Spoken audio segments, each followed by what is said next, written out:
Hi friends, welcome to our channel recipe trailer. எல்லோரும் எப்படி இருக்கீங்க? நாங்கள் ரொம்ப நல்லா இருக்கோம். இப்போ தான் எங்கள் சேனலை நீங்கள் ஃபர்ஸ்ட் டைம் பார்க்குறதா இருந்தால் ப்ளீஸ் எங்கள் சேனலை சப்ஸ்கிரைப் பண்ணி எங்களை சப்போர்ட் பண்ணுங்கள். நாங்கள் போடுற வீடியோ உங்களுக்கு பிடிச்சிருந்தா லைக் பண்ணுங்கள், கமெண்ட் பண்ணுங்கள், உங்கள் ஃப்ரெண்ட்ஸ் அண்ட் ஃபேமிலிக்கும் ஷேர் பண்ணிவிடுங்க.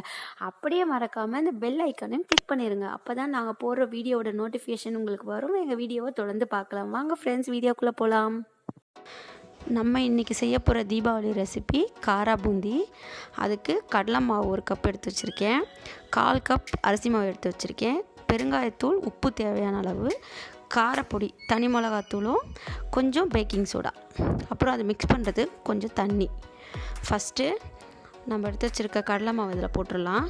கடலை மாவு 1 கப்னால் அரிசி மாவு வந்து 1/4 கப் இருக்கணும்.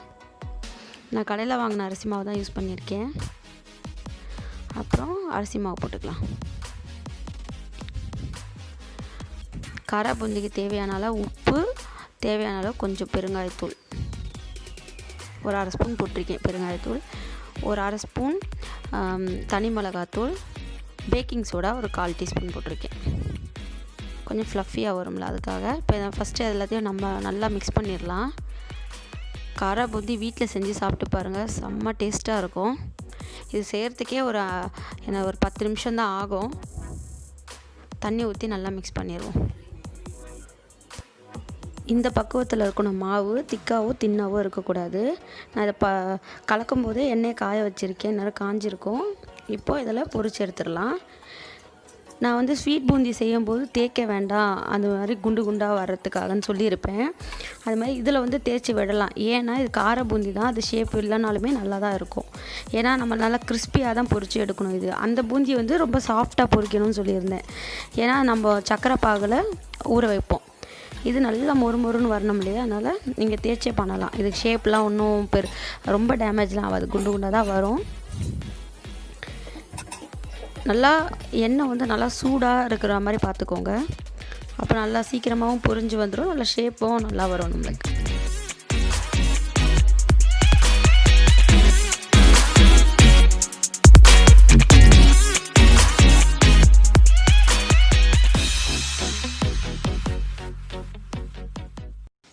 இந்த கலரில் இருக்க மாதிரி எடுத்துக்கோங்க. ரொம்ப செவக்கலாம் விட வேணாம். இந்த மாதிரி இல்லை எல்லோ கலரில் வரணும், அப்படி எடுத்துக்கலாம். நான் எல்லாமே பொரித்து எடுத்துட்டேன், காமிக்கிறேன். இப்போது வேர்க்கடலையும் பொரித்து போட்டுடலாம், எண்ணெயில் போட்டு எடுத்துடலாம். வறுத்த வேர்க்கடலையாகவே இருந்தாலும் எண்ணெயில் போட்டு ஒரு நிமிஷம் வறுத்துட்டு அதில் போட்டுக்கோங்க, இன்னும் நல்லாயிருக்கும். வறுத்தாச்சு. இப்போ வேர்க்கடலை இதில் போட்டுடலாம். அடுத்து உடச்ச கடலை, இதையும் வறுத்து போட்டுக்கலாம். இது கொஞ்சம் லைட்டாக கலர் சேஞ்ச் ஆகணும், ரொம்ப சேஞ்ச் ஆகலாம் வேணாம். இதையும் வறுத்தாச்சு, இதையும் அதில் ஆட் பண்ணிடலாம். நெக்ஸ்ட்டு ஒரு 5 பல் பூண்டு வந்து தோலோடு இடித்து வச்சுருக்கேன், அதையும் அதில் பொரித்து போட்டுடலாம். கூடவே ஒரு கருவேப்பிலை ஒரு 10 இலை போட்டு பொரித்து எடுத்துடலாம். இது நல்ல வாசனையாக இருக்கும். பூண்டு கருவேப்பிலை ரெண்டுமே நல்லா முறுமுறுன்னு இருக்கிற மாதிரி பொரித்து எடுத்துருக்கேன். அப்போ தான் நல்லாயிருக்கும். சூப்பராக செஞ்சுட்டேன் பாருங்கள். கண்டிப்பாக ஒரு முறையாக ட்ரை பண்ணுங்க. இதெல்லாம் பார்த்தியுமே ரொம்ப ஈஸி தான். ரொம்ப கிறிஸ்பியாக இருக்குது பாருங்கள். காரா பூந்தி செஞ்சோம் இல்லையா, அதனால் அதை வச்சு ஒரு மசாலா பொரி செய்யலாம். மசாலா பொரி, காரப்பொரி எப்படின்னாலும் சொல்லலாம். ஆயுதபட்சத்துக்கு இந்த பொரியெல்லாம் மீந்துருச்சா நிறைய இருக்குது, அதை வச்சு நம்ம மசாலா பொரி செய்வோம். தகன்னு எல்லாத்தையும் கொட்டிடுவோம். உங்களுக்கு எவ்வளோ வேணுமோ போட்டுக்கோங்க, எங்களுக்கு இவ்வளோ போதும்.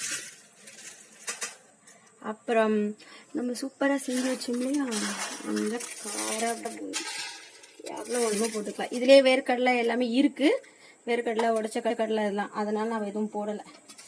இதில் வெங்காயம், அப்புறம் கொஞ்சமாக தனி மிளகாத்தூள், கேரட் வந்து துருவி வச்சுருக்கேன். இந்த மாதிரி அதில் தண்ணி இருந்தால் கொஞ்சம் புளிஞ்சி எடுத்துருங்க, வெங்காயத்துலேயும் கேரட்லேயும். அப்போ தான் வந்து இது பொரி சாஃப்டாகாது. கொஞ்சமாக கொத்தமல்லி, அப்புறம் சாட் மசாலா. இப்போ இவங்க எல்லாரையும் இதில் போட்டுருவோம். ஐயோ, இது வேற கொட்டிட்டோம். சரி, மிளகாத்தூளையும் போட்டேன்.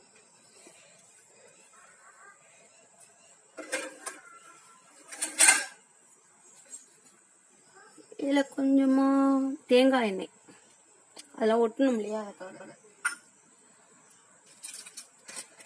சாட் மசாலா போடலாம். சாட் மசாலா போட்டோம்னா ரொம்ப சூப்பராக இருக்கும்.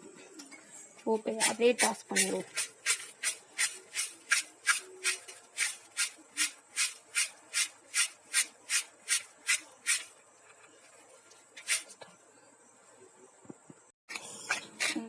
சூப்பராக ரெடி ஆயிடுச்சு.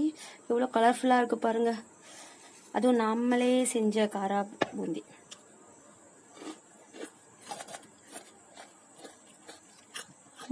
நல்லா சவுண்ட் கேட்குதா? எல்லாரும் வீட்டில் செஞ்சு மீந்து போன பொரியெல்லாம் இருந்துச்சுன்னா, நமத்து இருந்துச்சுன்னா அதுக்கு ஏதாவது ஒரு பேனில் கொஞ்சமாக தேங்காய் எண்ணெய் போட்டு ஃப்ரை பண்ணிட்டு சாப்பிடுங்க. நல்லா கிறிஸ்பியாக ஆகிடும். சூப்பரான எம்மியான மசாலா பொரி ட்ரை பண்ணுங்க.